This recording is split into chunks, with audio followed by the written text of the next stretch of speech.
Alright, it's Sunday morning, the 19th of August, and we're just coming up to about 6:45 a.m. And we came out to put the top down on the car. It's a little dewy overnight, so I'm glad we put the top up. It doesn't look like it rained, which is a good thing.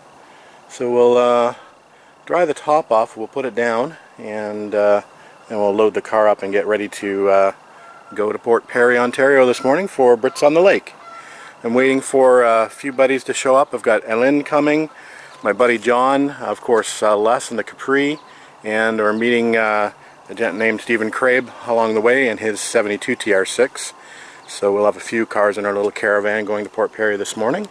So we're looking forward to a good day. I think this is the 10th anniversary of Brits on the Lake, so I'm sure it'll be a big celebration. So I mentioned last night that the Prince of Darkness struck and I had no tail lights for a short period of time, and that was simply because the fuse in the fuse box holder had got a little bit of corrosion on it. So all I did was roll the fuse to a new contact location and the lights came back on, so that was a quick fix. However, I still don't have any brake lights, so I've got a problem somewhere in the circuit for the brake lights, and the first thing I'm going to check, and the first thing I always check, is the actual switch on the brake pedal. And a simple way to check to see if it's the switch, and I'm no electrical guru, but I know that you can actually jump the two leads together that connect to the switch, and if the brake lights come on, then you know that the switch is bad. So I got my jumper cable here, and I'm just going to jump those two wires. If the lights come on, then we know we're going to have to work on that switch. So as mentioned, we've jumpered those two wires together that I just pulled off the switch, and the switch is up here. I don't know if you're going to be able to see that. There's the brake light switch on the pedal, and so we've jumpered these two together, and let's see what happens. We'll crank the ignition just on, and let's have a look around the back of the car. And there you go, we have brake lights, so we know that the switch is bad or something is wrong with the switch, so we're going to play around with the switch and see if we can get them to work on their own. Okay, John and Les are here, and John in the S2000, obviously Les in the Capri. Les has just dropped his coffee on the ground.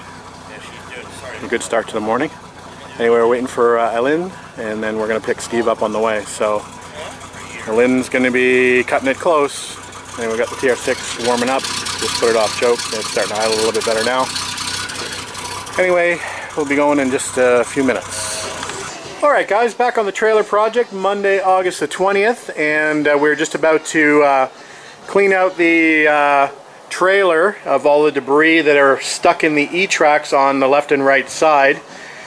We've got the leaf blower. We're going to give this a good blowout to clean this out, because we're going to get it ready for paint, for floor paint. And I've got some marine gray paint over here that we're going to, it's called deck gray, that we're going to paint the floor with, and we're probably going to give the E-tracks that are in there that I'm not taking out a quick coat of some enamel as well.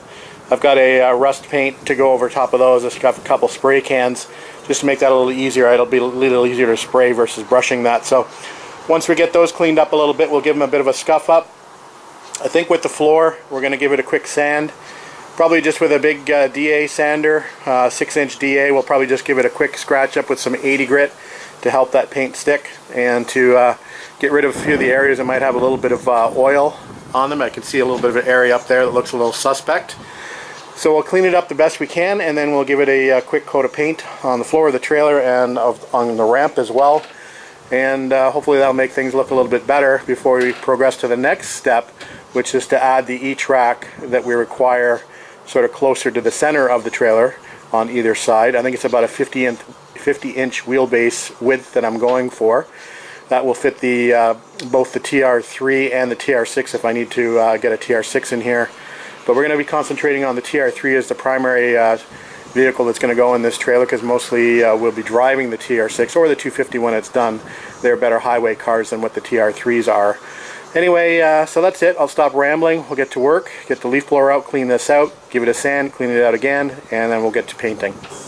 Okay guys, just wanted to give you a quick update. It's half sanded, so it's a long, arduous, hot job. But anyway, we're progressing, so we'll keep going. We'll finish the other half. I just wanted to take a quick break and show you what it looks like halfway through. Alright, we'll bring it back when it's all sanded. Alright, next update. The trailer is now fully sanded. The door's done and the floor is done. So I've got some rust paint actually to do the tracks that are already existing in the trailer. So I've just got this board as my guide basically, so I don't spray paint up the walls or on the floor. So we'll do the tracks first, and then we'll break out the roller and we'll apply the marine deck paint to the floor and the door after this gets a chance to dry. This only takes about a half an hour to dry. So we'll go ahead and do this, and then we'll come back, maybe take a quick break for a Diet Coke, and then come back and we'll start painting the floor. Okay, we've now got the rails, or the old existing E-track, painted with the rust paint. And I was just about to apply a second coat. You know, it's a good thing I read the can. It wants me to wait overnight before applying the second coat. So we will do that. So in the meantime, I'm going to paint the floor.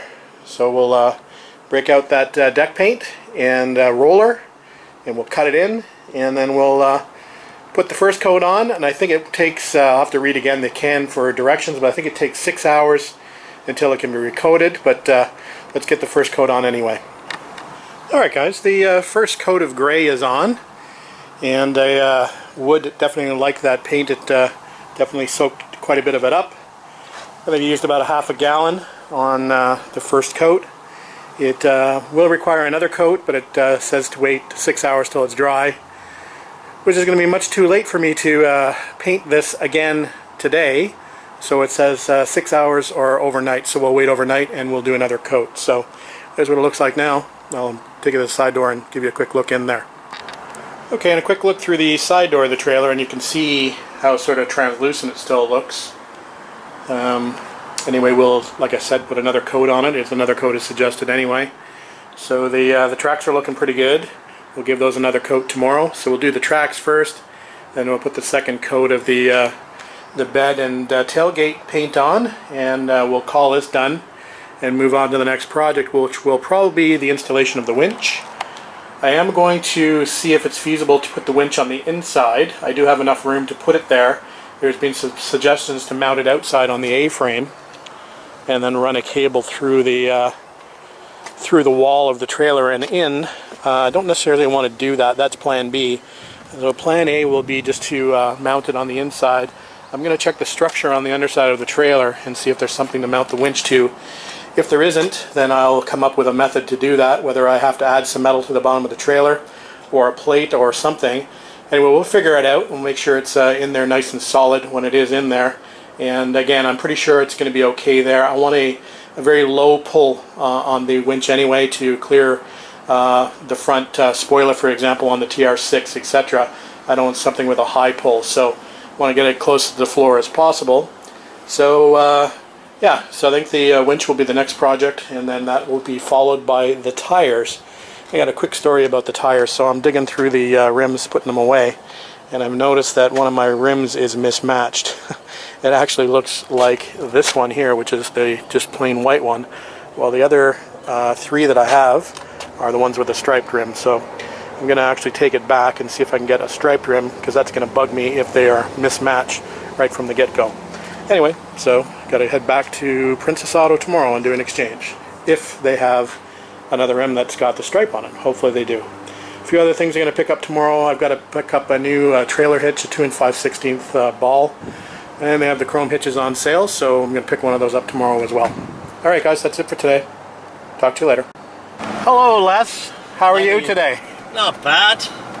Where are we going? A lot better than you are, David, because I got a nice short sleeve on and I feel comfortable. Well, that's good. Did you have a good day at work today? Not bad. Started off shitty. We don't swear on my channel. My mom watches, remember? Oh yeah, dealing with personalities isn't always fun, David. Right. Okay, so where are we going?